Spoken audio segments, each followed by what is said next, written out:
Hi, everyone, and welcome to episode 68 of Midnight Poppyland on the Story Taker podcast. And today we have Myrna, and Tanya. Hello. Who are waving. Hi. Hi. So this episode is awesome. As usual, we have this little flashback of what happened last time, where poor Jacob is like, what kind of stuff? And then we have, bam, where's Tora striding in, poor Jacob in the corner. And that's where we begin with our new logo, Midnight Poppyland. And there's Tora. Jacob is still cowering under the desk, hilariously. Like, because Tora is like right up in your face. Like, I have to say, I had it like because I read through super fast and I was like, ooh, Tora. And then I saw a comment that was like, for Jacob hiding under the desk. I was like, I completely missed that. I have to go back. Yeah, everyone overlooks Jacob. Poor guy. He's so cute. And Quincy's like, oh my gosh, do none of you guys check your phone during office hours? Which, by the way, I have to say is quite commendable if they actually don't do that. Yeah, I know. I've worked in an office. I don't know how they did that. Yeah, I know in the previous place that I worked, like we were always getting ragged on not to use our phones. So, and Erdene checks her phone, she's like, "Oh crap," because he was calling me. Oh well, maybe it was on vibrate or silent, so that's why they didn't get to check it. Maybe. I do put my phone on silent or vibrate a lot and then forget I did that. So that's fair. That's very fair, Tanya. Yep. And Tora, to like pour salt into wounds, looks at Quincy. He's like, "How's the earthquake coming along?"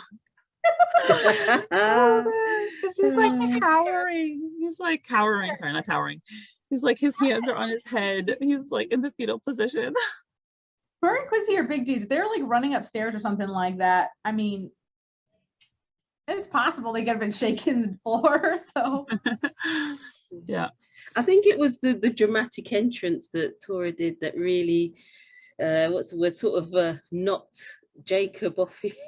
Sort of knocked him in, or should I say just surprised him so much that he just went and hid under the table, under the desk, I should say. So, but as we know, Tora has that big guy energy about him, which he has a large presence, so it's understandable. I know, Myrna, I know what you're saying. BDE. Yeah.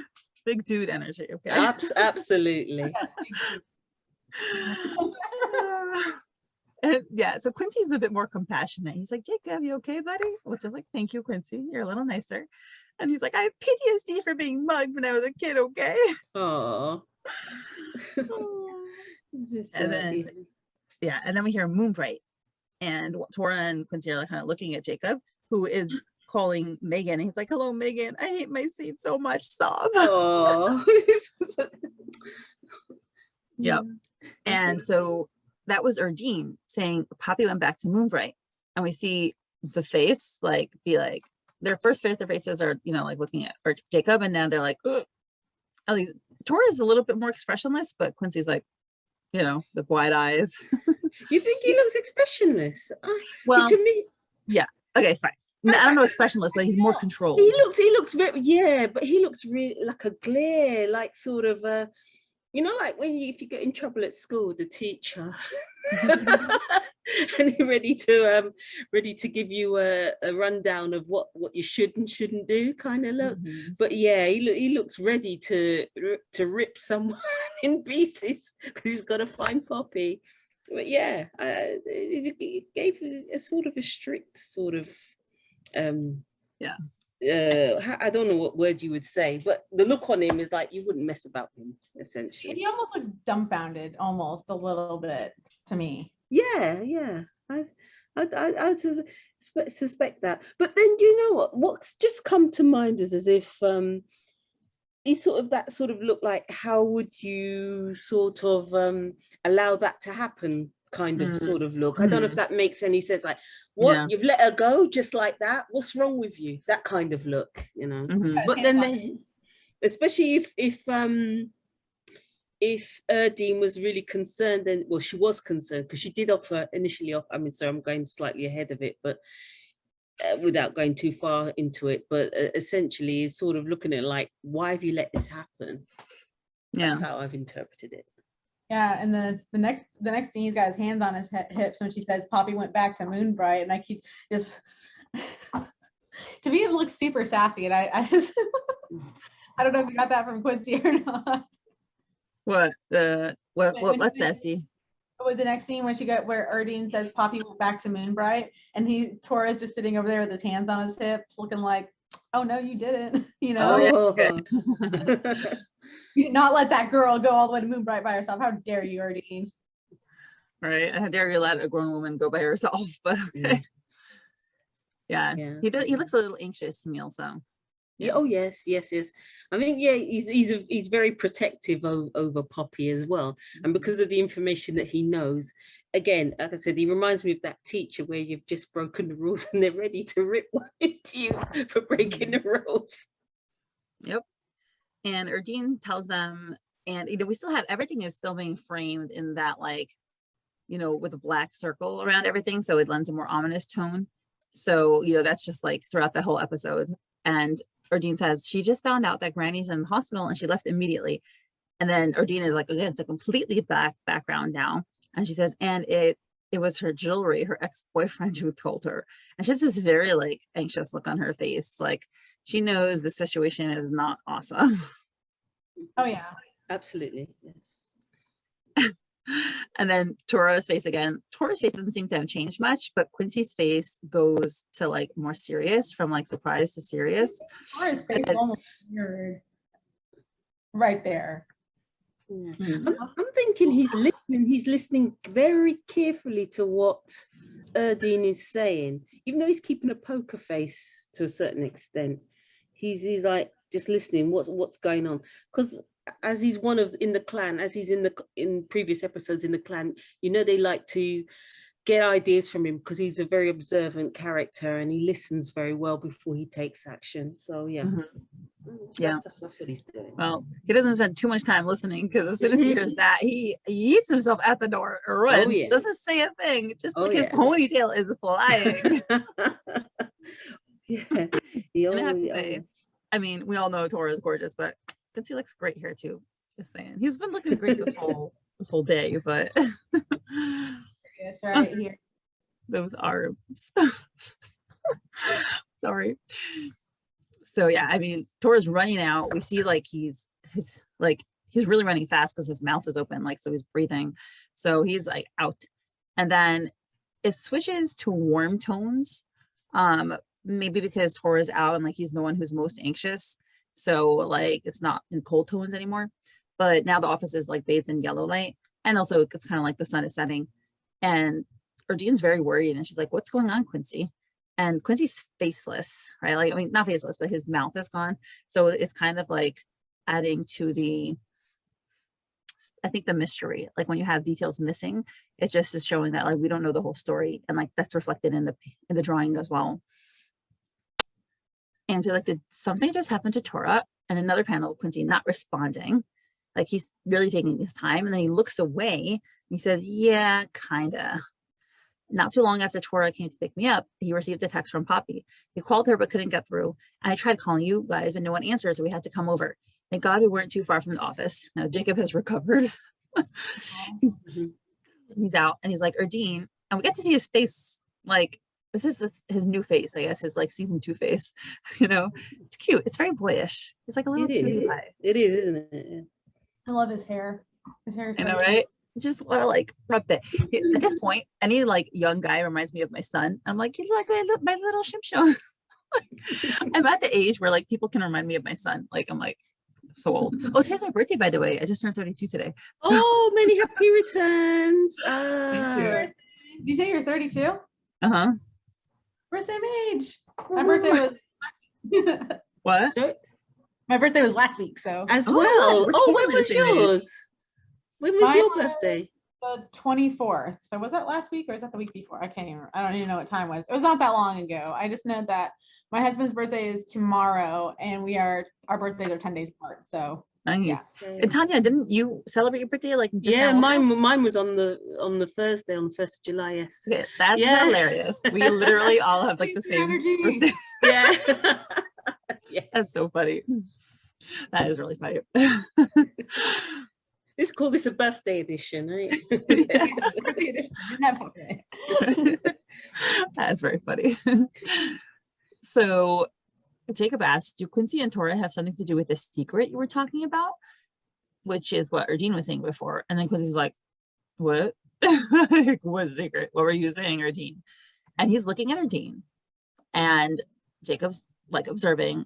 And he's looking at Erdene. And he's sweating. And Erdene's looking like anxious and nervous.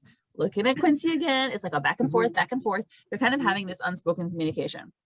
And then he's like, Sigh, I understand. We'll probably need support from Jacob as well. So what do you think is going on? What do Erdene and Quincy know that Jacob doesn't? I think, well, you know, from what I saw, I didn't think Quincy wanted to tell everyone what's going on, what's happening. And also, I think the less people that know, the better. So again, he was just weighing up in his mind, should he say something, shouldn't he say something? And then finally he realizes the importance of the situation and, you know, sort of concede and say, okay, he understands. And now he's going to reveal what his concern is about the situation.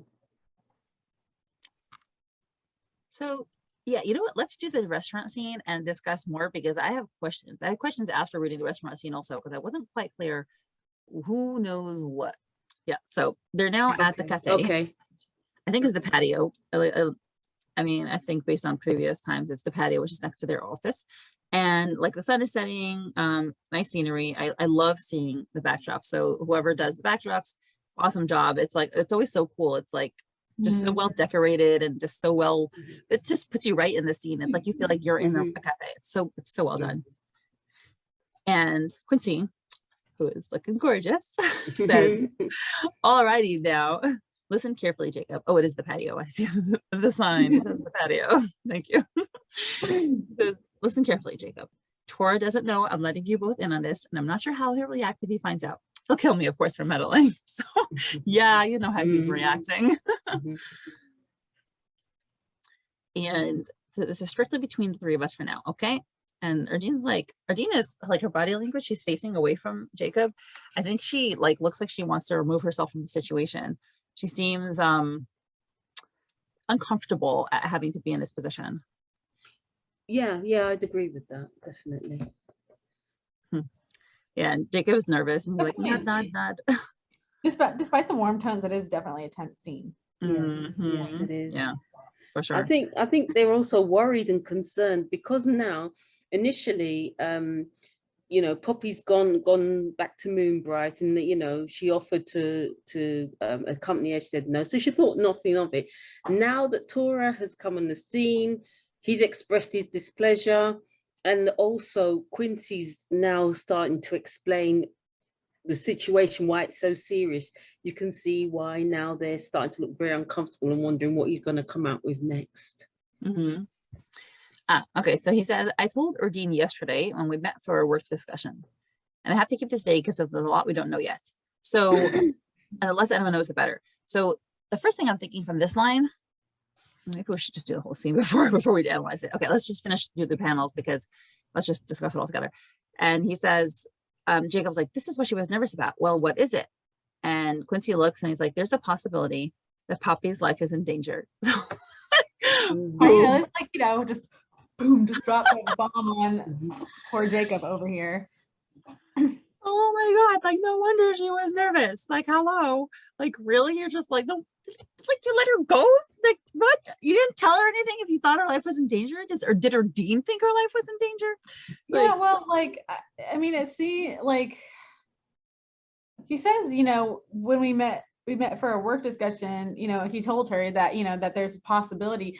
I feel like she should have at least called Quincy and said, hey, by the way, Poppy left, you know, like, I mean, it's just kind of like, even if like she says, oh no, don't come, girl code is that you always like, you know, kind of like, you know, have things together, you know what I mean? Like you track your girl type thing, you know. It makes me think of that terrible murder of that lady by her husband, like that lady and her kids by her husband, you know, but her friend would not drop it and like basically like annoyed the authorities into looking into it, because she's like, no, I know my friend, she would never do this, you know, she would never do this kind of stuff. And, you know, basically the only reason he was caught is because her friend did not drop it. So I'm like, come on, Erdene, you know, girl code, you need to just like keep on it.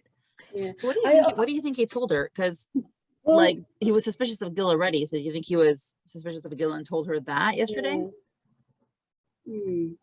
Well, like no, I think he would. Yeah, I think they were holding back initially because they were doing the background. Tora was doing the background checks. That was in the previous episode, and he'd confirmed their suspicion of Jill and what he was up to as well. So that's probably why they thought they would wait and see before they would then express their concerns to Poppy. But of course she's gone already. But there's just one other thing I just wanted to quickly slip in there. Usually because Poppy is Quincy's editor, she forgot to let him know that she wasn't going to be available for that short space of time. And usually when you have an editor, they would usually tell you of their availability and things like that. But then having said that, because she said that her grandma was not very well, I suppose in a panic sometimes, well, not in a panic, but if you're really concerned, sometimes you won't always remember everything, and you'll just go off, and then later you might give them an update. But one thing I did know that Poppy did do, she did notice. Oh, so I think we're going to be going straight ahead of that. So I think I'll hold back on what I'm saying. I'll continue at a later date. But yeah, I think they will. But before what I said, I think they were just assessing the situation first before they let Poppy know. But she left before they could actually convey their concerns to her. Yeah, I don't know. I just feel like personally, and this is probably something I would do in that situation, I feel like I would have notified her, but that just could be Erdene like not really knowing whether to trust Quincy on this, whether she thinks that he's going a little bit overboard and all that kind of stuff. So I guess we'll just see how it continues later. Yeah, I don't know. I know a lot of people in the chat were suspicious of Erdene.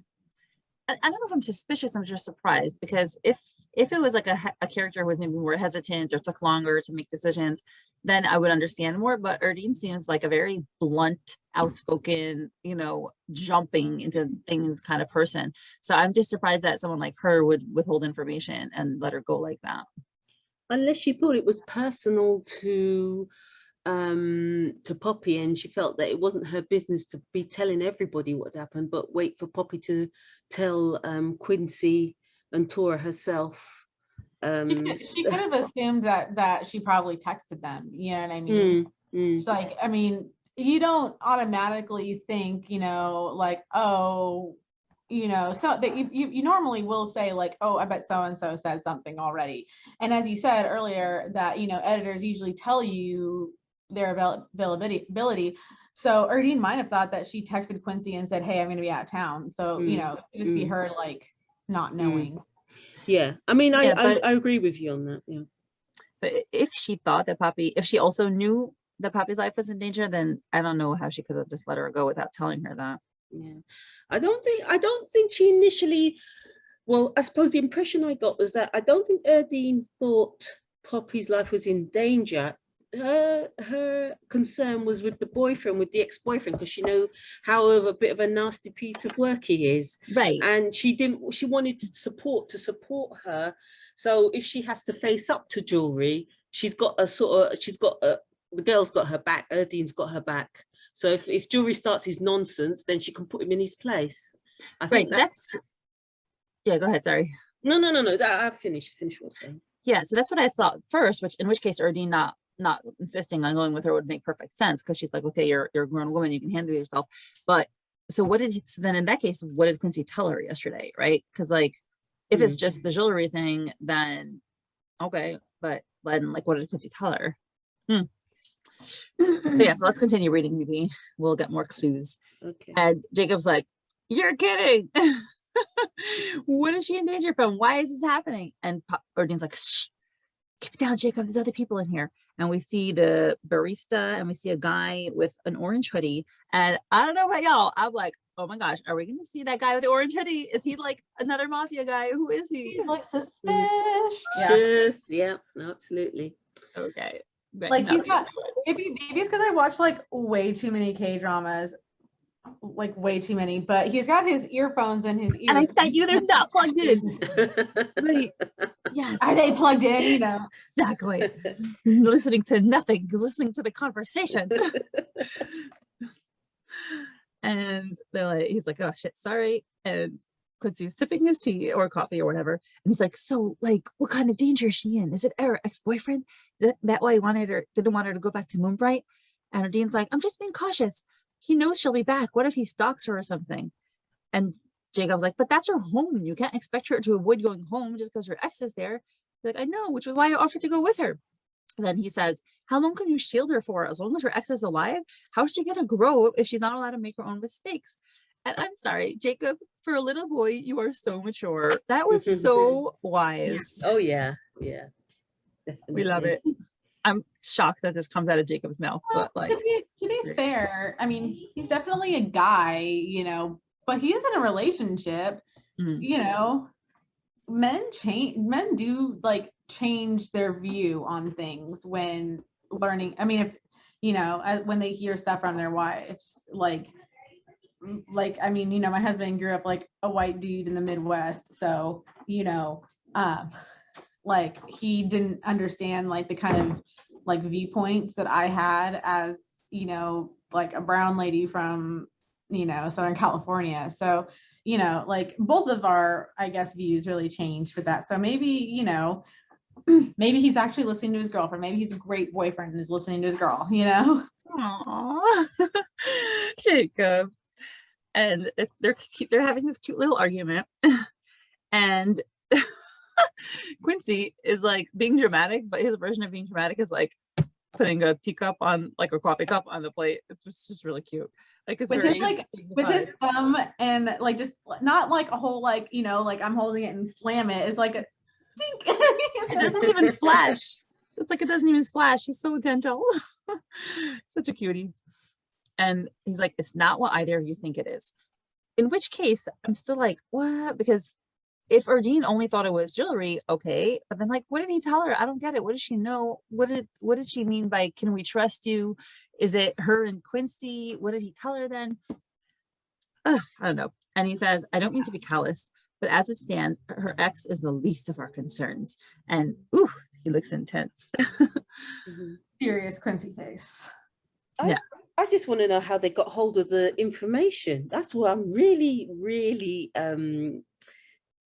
that's what's kind of I'm really curious about, is how did they know that Julri called her, or the person who claims to be Julri called her? How did they know this? Poppy said that, meaning Jacob and Erdene. Poppy told them last episode.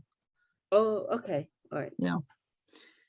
And he said, sorry, well, go on. It's because of the concern. It's because Tora and Quincy came running in. Because why would they be concerned over just Julri calling? Because they know it's not really Julri that calling. There's somebody else that's behind the scene that's causing this concern. Well, I mean, Erdene can really tell, and anybody with eyes, honestly, can tell that like Tora is really into Poppy. So maybe she just thinks that he's like really protective of her, you know?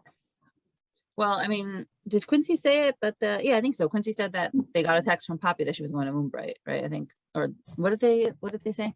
I mean, we'll see the text she sent in a second. But when they walked in, Quincy said, he said he received a text from Poppy. He couldn't call her, but he couldn't get through. Right. So we see what the text is later, but that's what made them rush into the office.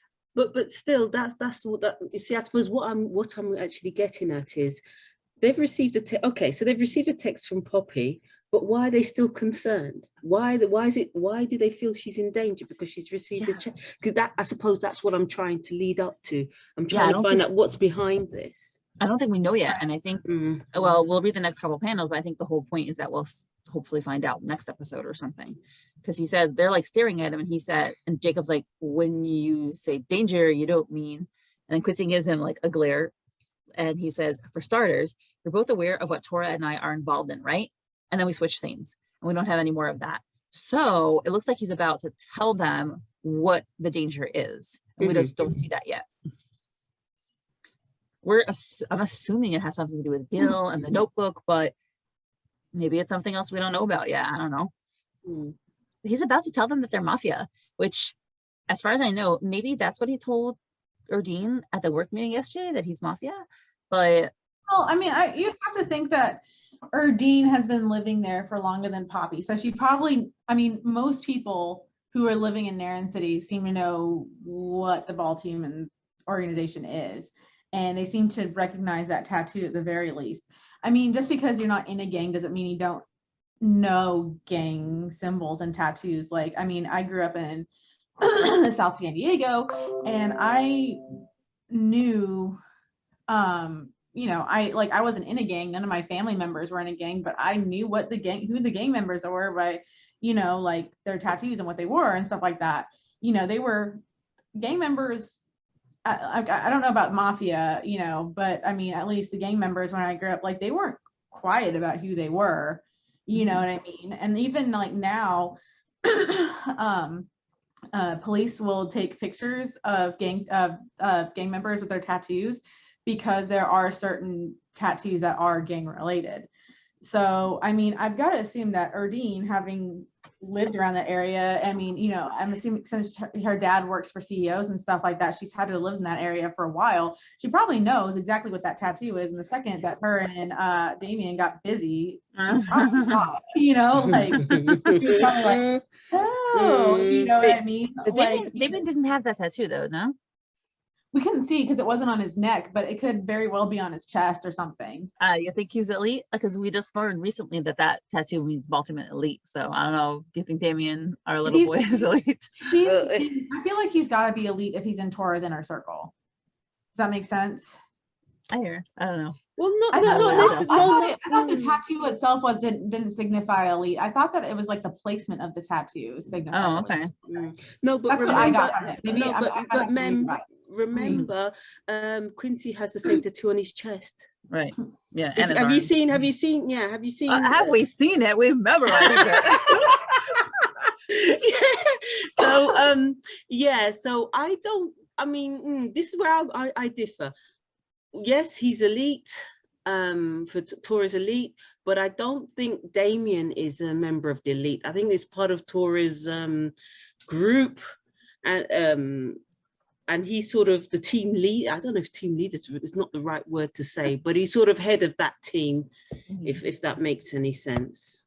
Because the ones who are elite are Shark. Am I pronouncing his name correctly? That guy Shark? Sharsh, I think. Yeah. Sharsh? Yeah. I don't know what's the name that is, mate. Sorry, it's my pronunciation. But anyway, there's that the psycho one that does the pawn shop, and then he's got one on his neck. And then there's Tora has one on his neck, and then I've forgotten the name of the other guy who's the one who he picked up Tora when he was a child. That's Martin. It. That's the other one. He has one on his neck as well. So they're all that sit around the boardroom table are all considered elite. That's how I've interpreted it. Okay. Yeah, and now I haven't gone back and like seen who has that tattoo. But I mean to do that. I guess it does make sense that he wouldn't have one if he's not elite, because there's always the possibility of, you know, becoming elite later. You know, so maybe they don't want, you know, like low level ones to have it until they've like earned themselves. But then I feel like there would be other tattoos that might signify, you know, like I belong to this organization, but that particular brand is just like, I am the best of the best. You know what I mean? Yeah. You know what I mean? But I feel like there might be other tattoos that signify it. You know what I mean? Yeah. I know way too much about prison tats apparently. But I feel like there would be like another indicator, especially for being as tattooed as Damien is. I wonder though, because he doesn't have it on his neck, but he does have like full neck tats. Yeah. He's got it everywhere, hasn't he? It's got all... I don't know. I've got to think that maybe there is. Oh, sorry, no, I'm talking it. Sorry, I better stop right there. Patreon. I started to wander into Patreon, and I better stop. Yeah. Oh, you're part Patreon as well. Evil laugh. Okay. Lily's hearing this, like, okay, calm down, guys. Yeah. So I don't know. I feel like there's got to be some other signifier that of his organizational ties there, or maybe like something that was left at his place. Maybe they went to his place. Who knows? Yeah, I'm sure that was a very informative as well as enjoyable stay. So now we switch to Poppy. We see the train track going over a little river. We see the train, and Poppy is like, on her phone scrolling. Still no reception, which explains a lot, right? And we see the text she sent to Mr. Lamb. Hi, Mr. Lamb. I hope you had a relaxing weekend. I just wanted to inform you that I'll be out of town till Wednesday for some personal matters. I'll send you this week's project update when I get back. So she did text Mr. Lamb, right? Which is, nice and responsible of her. And then she scrolls to GGP Gilbert, which is like, I'm sorry, ruining a beautiful name because Gilbert from Gilbert Blythe from Anne of Green Gables, and now it's associated with Gil. Fine. And it's his last week's message sent to you via email and chat. Let me know if any further adjustments are required, which might be the magazine layout she was talking about.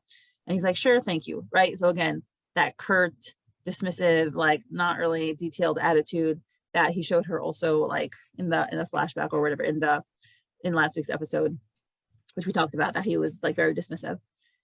And she's scrolling and she sent it to Tora. She says, hey, Tora, I'll be out of town today. That was read. Unfortunately, the other messages were not delivered. And they said, I'm going to visit my granny at Moonbright. She's not well. Sad face. Anyway, it's a super long journey by cart, but if you're not too busy with work today or tomorrow, would you like to come find me over here? There's not much to do, but we have some cool forest trails and lots of nature. And that is so nice. She wants to invite Tora on a date. She was definitely thinking about him. At least we know that. Yeah. I love it. It's so cute. I'm so happy that she feels comfortable enough with him to like invite him to see her place. That's like bringing him back home. That's a big deal. That's a big deal. Yeah, it's a big deal. I remember when I brought my husband home to meet my family, like that was huge. So, and it's like Erdene offered to go with her and she said no, but she wants Tora with her because she feels connected to Tora and she feels safe with Tora. Or maybe she just wanted to have Tora alone. Okay, fine. I'd call that the gift. Poppy. The gift that keeps on giving, that one, Tora, that's for sure.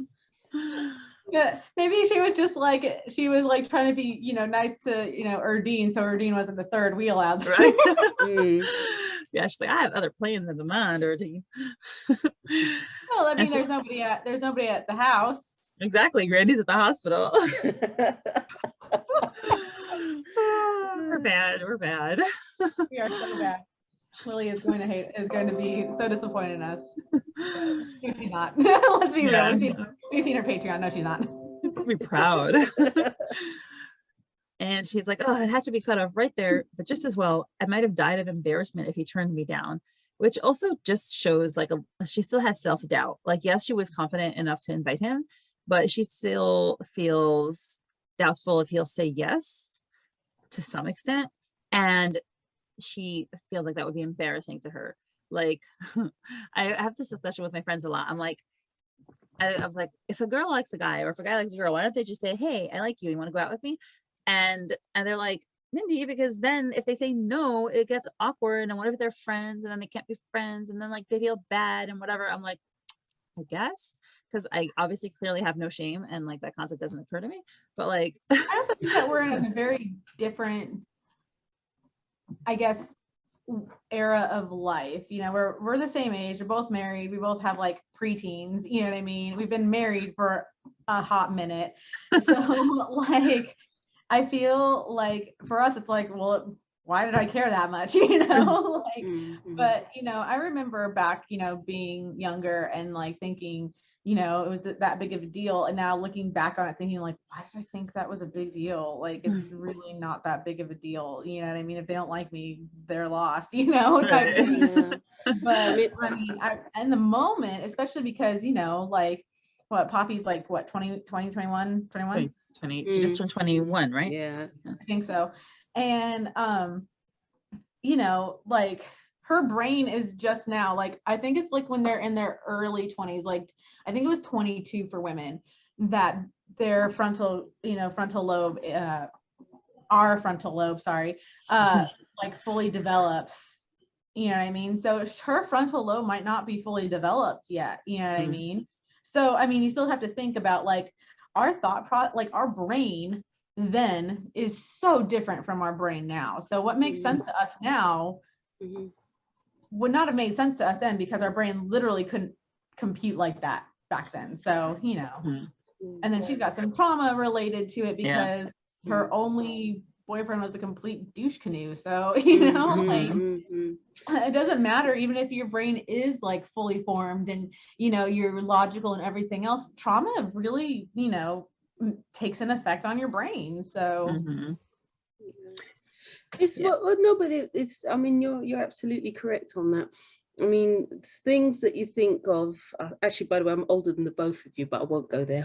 I won't say how old I am. But I can relate to exactly what both of you are saying as well. Because sometimes when I look at and see what other younger women or, you know, girls in their late teens, early 20s, and what they get so upset over, and I look at them like, really? You know, you know, you can see beyond that. But then I suppose growing up, I was, well, I don't know, people probably thought I was a little eccentric, because things that people got upset over or had very little confidence over, it never bothered me at all. It didn't. Whereas now I find, you know, looking back on certain things, I used to end up being the agony aunt and trying to help others so that, you know, you can go through this. But again, I mean, going back, I mean, I've gone off on a tangent there, but going back onto the story, it's really, yes, as you've said before, she, you know, she has some self-doubt, something, but you have to remember, Julri, he's a control freak, and he's a bit of a sociopath. So, and if you're easily, I don't know if that's the word it is, but if you're able to, if you're a person that can be manipulated easily, yeah, then she was prime game for Julri. Sorry, is that? But you know, like a teenager, because she was dating with him when she was a teenager. So yeah, he was probably a teenager too, but he was the manipulative one. Absolutely. Yeah, we're gonna see that now, because she says, I've never been this forward with a guy before, let alone someone like him. And it's not like I had a chance to practice on anyone anyway. It's probably one of those humiliating moments that I'll take with me to my grave, which is, I'm like, really, Poppy? You really think that? You don't know that Tora's obsessed with you? Like, you really think that, like, this is it between you or Tora? Like, yeah.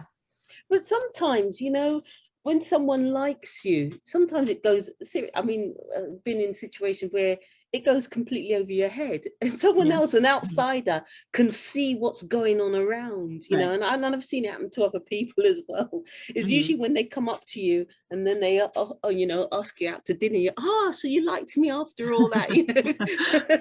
Actually, I actually have a situation like that. I won't say I was dating this guy. We were friends with benefits. Let's just be real here. He was gorgeous, but you know, I was just not in that. And like, he was the one who was like, oh, you know, I don't want to be in a relationship. And I was like, yeah, sure, fine, sounds good to me, you know. And actually, he was the one who was way more attached. And I'm, because like when I was like ready to like date again, because when I met him at the time, I wasn't really like wanting to date. And you know, I remember like, you know, venting to him. I was like, I hate these stupid dates where they like men just take you to the movies and stuff like that. I was like, I want to do something fun, like kayaking. So he took me kayaking. You know, and we had a great time. But I just felt like that was just him being fun, and like, because we were still like friends and stuff like that. Yeah, completely went over my head. He went crazy when I broke him off. So I was like, and did he ever ask you? A bachelorette party, and yeah, he was like really trying to get my attention there. So, wait, did he ever tell you like that he was interested? No, he didn't. And I was just like so chill. And it wasn't because I wasn't even when you're not self-confident, because at the time I was super confident in myself, you know, and I was like, you know, whatever. But sometimes he just goes right over your head. You know what I mean? Well, and So. I think we know that Poppy has a lot of self-doubt because of the way Julri put her down. So yeah, I mean, it's true. We as readers, we know Tora's obsessed with her. Like we also have like omniscience, right? Like we know more stuff than Poppy knows. We But, know what's going on in his brain. right. Yeah. Yeah. So yeah, it's just sad to see that Poppy like doesn't believe in herself and doesn't recognize how like amazing she is and how valued she is. But now we'll find out. Sorry, go on. Sorry, but then Julri, the things he would say, he's just gaslighter. He was horrible, absolutely horrible. He's the type of person, right, that you'd like to get put a big cod in the freezer and just take it out and just slap him round the head with it, knock some sense into him. So it's my British humor coming through, but anyway. Yeah. A cod, yeah, like it's a frozen fish. Yeah, absolutely. Specific. Well, it could be it could be swordfish, but that'd be a bit vicious. Reading the stuff that he did to her brings back some of my trauma, and it makes me like, I'm sure a lot of, and it's sad, but I'm sure a lot of women can absolutely relate to this, and probably makes him that much worse. You know what I mean? Yeah. Like they were saying, like Harry Potter, that Dolores Umbridge got more hate than the main villain Voldemort, and that's because people actually like Voldemort is like, you hear of evil people like him, but Dolores Umbridge is a real kind of evil that you've experienced in real life. She's that person that always told you that you couldn't, but like what they call it, lawful evil. You know what I mean?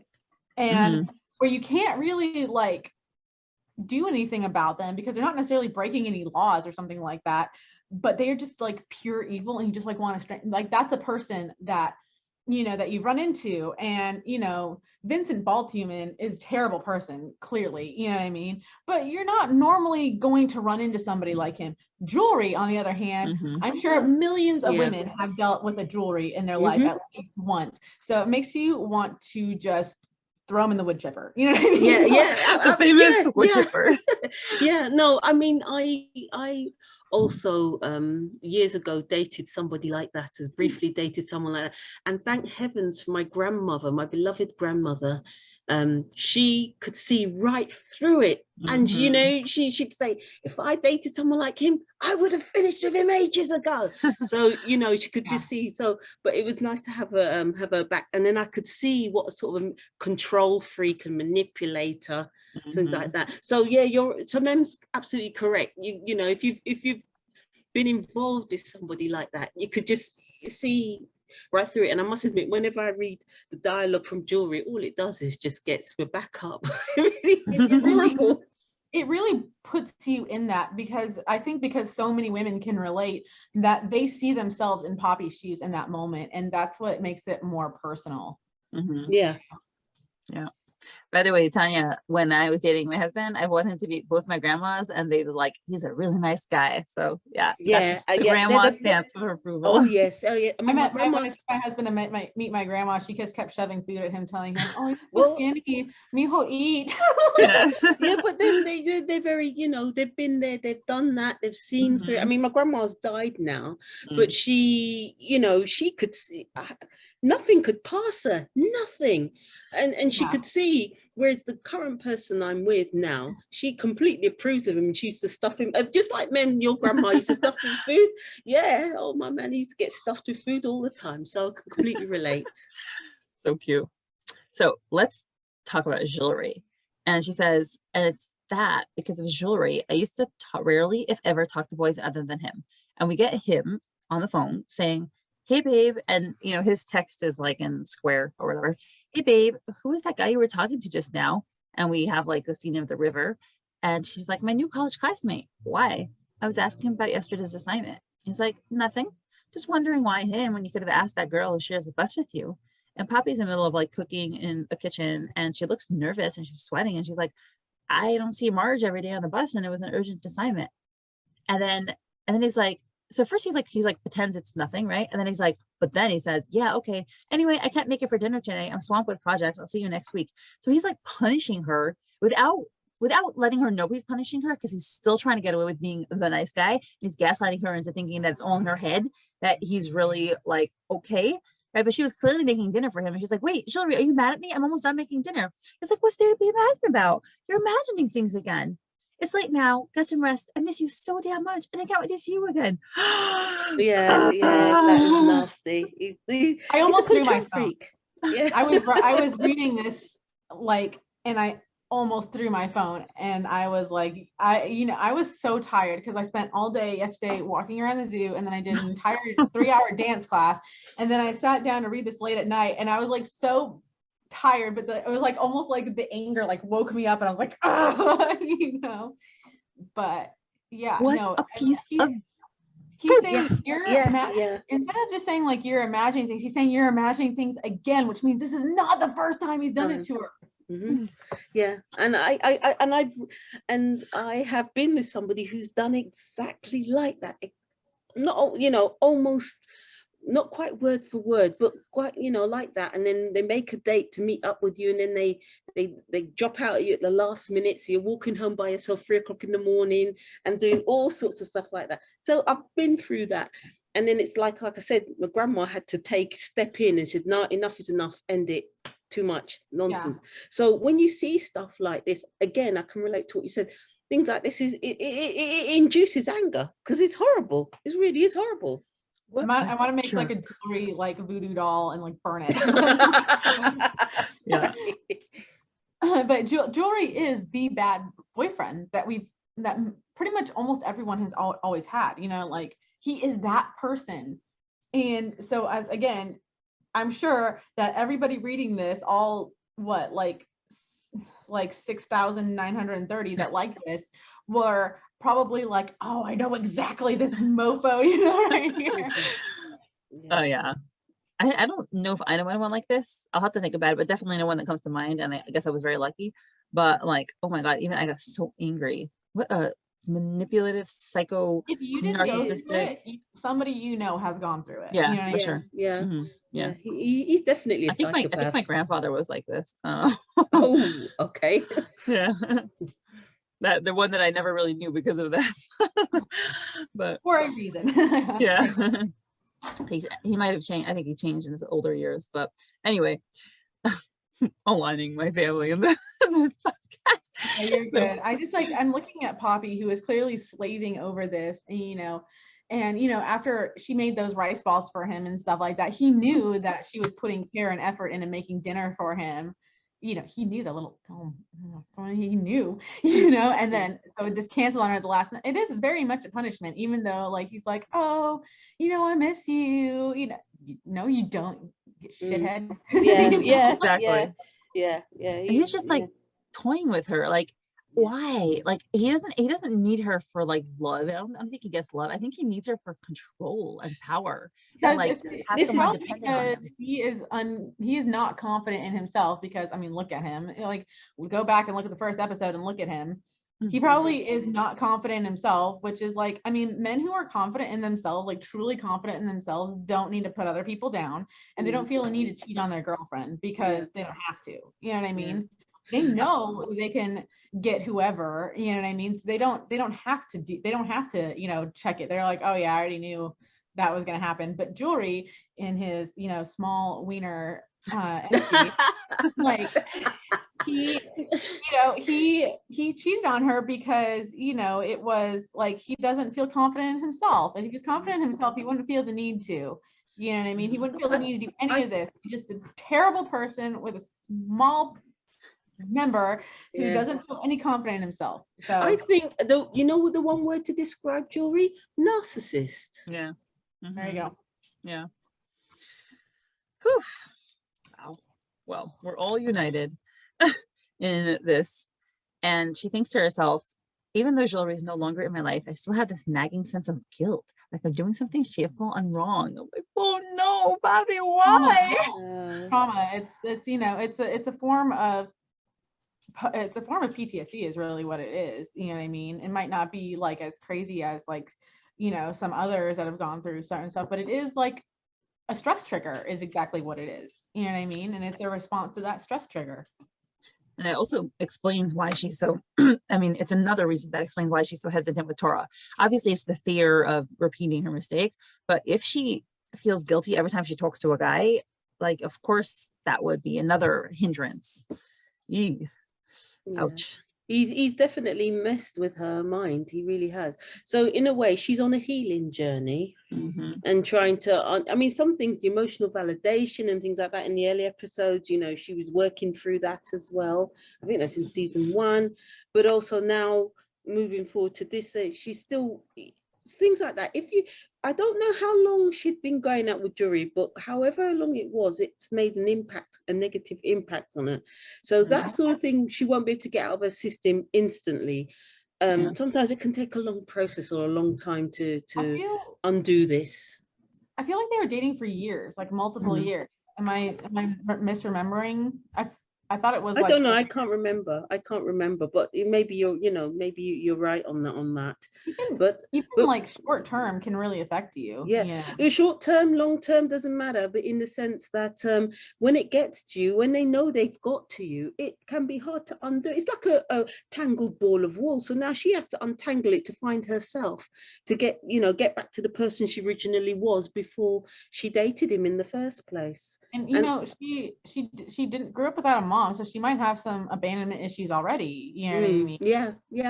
So that's just like a double, that's just like kind of a double whammy for her. So of course, even if she can't, she grew up with a great dad, her mom left when she was young. Her dad passed away when she was still really young, and then she got involved with that piece of shit. And she's had a pretty traumatic time, maybe it's not the same as, as traumatic as Tora's, but it's still traumatic, just because somebody else has it worse doesn't mean that something can't be traumatic for you, So yeah, for sure.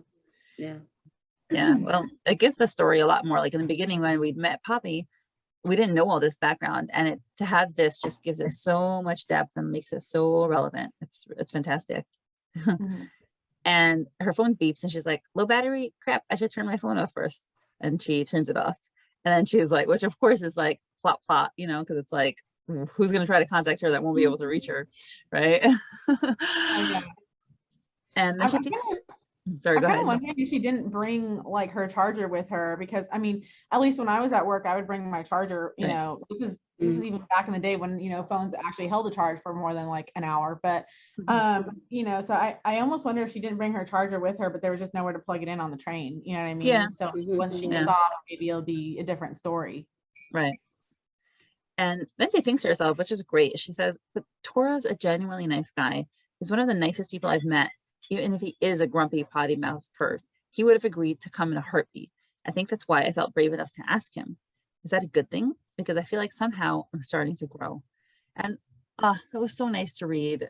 Thank you. Like, yes, it's so good that she recognizes, first of all, that Tora, even though he's like gruff on the outside, is a nice guy on the inside, super nice. She's the one who sees that. Like, that's the whole theme of the story, that she sees that kindness in him. Well, I like she says, I feel like I'm starting to grow, and it made me think. I have a kiddo. I have actually 2 kiddos that are doing sensory therapy. They have, a sensory processing disorder, and what they have to do during sensory therapy is they're almost like rewriting their brain to process things. And I feel like her time with Tora is slowly but sure. I mean, it's not a one and done type thing. It's like, like we've been doing this like all year.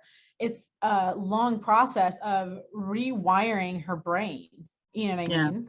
Like this whole experience. Yeah, it's great. Like that's, we know, like we kind of knew Tora's arc a little earlier. Like Tora's growth is like, okay, get out of the mafia, believe in yourself, believe that you're capable of being loved. And Poppy also has hers. And it's, that to heal from that trauma that she went through. Oh, and her assessment of Tora is so true, because we know what he's doing right this very moment. Yeah. So, and then we go to, we have the train, and then we flip to the next scene where we have a house, and it says number 31. And then we see this couple that looks like they're coming out of that house, and it's a couple of mom and dad, and there's 2 kids. And this little girl says, "Mommy, Daddy." And she's like, and then we see a figure leaning against the car in a very familiar fashion. And then she's like, "Who is that man?" And we see Tora. And it's this beautiful pictures of mountains and the setting sun, and everything's bathed in a warm orange glow. And he is wearing a tweed blazer with glasses. And they're whispering, they're like, probably a neighbor of ours, honey. Don't stare, it's rude. I'm not staring. A visiting professor, and the mom says, there's a countrywide seminar at the Moonbright University this week. And then Tora turns around and he nods. And looks lovely in the glasses, eh? lovely is a word you can say. Whoa, man, oh man. Did we think Tora could look any better? I don't know how Lily does it, because this man just looks better and better every week. Light is like hitting him, like the light is like behind him, almost like a spotlight, and it's you know, it emphasizes the color of his eyes, don't you think? The golden background with the golden eyes, and the car, the golden car. Yeah. This man. And the mom's like, oh my, but and then the kid's like, mommy is. Dad is not amused. No. Well, I wonder if that was a nod to 50 Shades of Grey with the oh my in the comment. I don't know if you guys have read that, but in the very first book it's in there. Oh man. Yeah, so they're heading away, and they're like, come on, I'm starving, yay. And Tora's looking at his phone. They're driving away. He's with his car, which is not his red car. It's like some kind of golden brownish car. And Tora walks around, goes to the house. He looks at it, says number 31. Looks very nice. It looks beautiful. It does not look like a poor person's house. And he's like, what the F is going on here? And he looks at his phone, and Ronza says, here's the address, big bro. Papa Then Wilkes, number 31, Moonbright Crescent. And that's how it ends. So what do y'all think of this house and the couple that just came out of it, and why, who, what, when, where, why? Yeah, I just thought it was really strange because Poppy is always counting money, and she's always sort of hard up all the time, always broke, you know. So I was kind of wondering how comes the house there, you know, it's like a pretty affluent, it gives the impression it's an affluent area. Having said that, I did wonder if the grandmother had that as property ready to give over to Poppy when she's older, but she wasn't aware of it, of that particular property, so she's renting it out and on the side. But yeah, that's what I thought. Just be that, you know, grandma, just because your parents are rich doesn't necessarily mean that you're rich. Does that make sense? Yeah, no, I understand what you're saying, but you thought that she would get a little help, considering when she moved out. So, you know, if the parents are able to afford, I'm not saying everybody's going to get financial, but you say if you're moving out for the first time in the world of work, sometimes if your parents are able to help you, sometimes they'll give you a little helping hand. And of course, when you make your own money, then you start be self-sufficient. That was the idea I had anyway. I was looking around at her house, and like she had like a lot of stuff that I didn't have, you know, like back in the couple episodes, she did have a lot of stuff that I didn't have when I got my first apartment. Like, you know what I mean? She had what seemed like decent stuff, you know. Let's see, you know, when my husband grew up pretty, like his parents are pretty well off, and you know, we actually have struggled for years, you know, up until he's finally made him you know, him gotten like higher up in, you know, the workforce. But I mean, we got mostly stuff from his parents, you know what I mean? Like their old stuff that when you like look inside our house, seemed a bit like, okay, you have like $100,000 house with this like $4,000 couch. You know what I mean? That's so funny.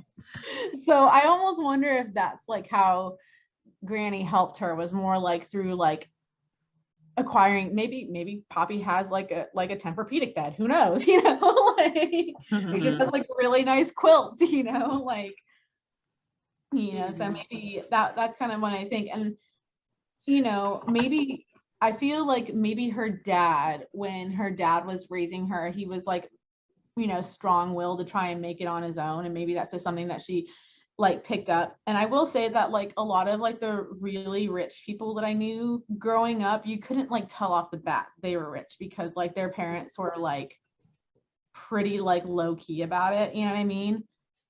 So which makes sense because sometimes they don't want to attract unwanted attention. So it makes sense to be low key.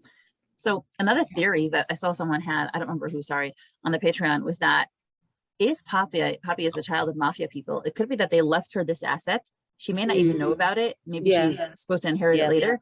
And maybe right now it's being rented out like to this family. And that's why when Gayu looked up, you know, where does Poppy live? This is a name that property he found associated with her name. And she never actually lived there. Yeah. I'm wondering if it was left her in her will by the father before he died. And of course, the mother is the executor of the will. And like I said, you know, could potentially be rented out until she comes of age, whenever that might be. And also it might be she's just trying to like make a name for herself.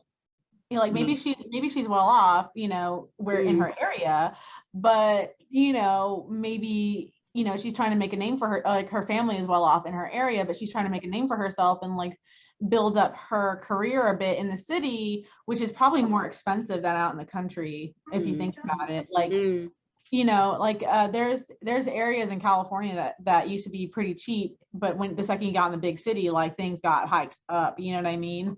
So, and even here, like housing prices, the closer you get to the bigger city, the higher the housing prices go. But like, you know, an hour outside, it's pretty cheap, you know what I mean? So like, I'm thinking that maybe it was a lot less expensive to have nicer things where she's from, as opposed to in, you know, Narin City, which is a huge city. Mindy, you've got a little friend there behind you. So that's what I'm thinking, is that maybe she has a great house, but you know, she doesn't really have any way to afford a living out there right now. So that's why she's out in the city trying to build up her resume and stuff like that in order to eventually go back to Moonbright. Maybe. I think she doesn't know about sorry, excuse me. I don't think she knows about this house. I don't know why I feel that way. I think like what Mindy suggested earlier, that, you know, it could be something connected to the mafia, it could be some property that she's not even aware of in that respect. But you know, you never know. I do know that a lot of people, if they set up an annuity or something like that for their children, it doesn't necessarily kick in until they're like at least 21, but in a lot of cases I've also seen it not be until they're like 25. That's right. Yeah. That's what I was thinking. Yeah. So it's definitely a huge possibility that even if she knows about it, she can't access it yet. You know what I mean? Yeah. And like I said, the grandma is probably executor of the will as well. But well, I'm making the assumption because she's the nearest living relative that she would be executor of the will, and that she would only offer it when she comes of age. We really need like an estate lawyer. Yeah. Well, I think we just need another week till the next episode comes out. But that makes a lot of sense. There's so many possibilities. Watch, none of our questions get answered next week. It's fun. The way the story is set up is great because it's you know, the suspense is just building and building, and then we're always left with this cliffhanger. So it's just great. Yeah. Oh yes. Well, I'm gonna go because, as you see, my progeny are needing to sleep behind me. Yeah, so trying to come in the room so that they can start shooting up the fireworks. So yes. Well, thanks so much, Myrna and Tanya, for coming up, and we'll hopefully get some answers next week. Okay. Yes. Thank you very much, Mindy. Nice talking to you. Nice talking to you, Mem, as well. Nice talking to you. Yes. All right. Bye.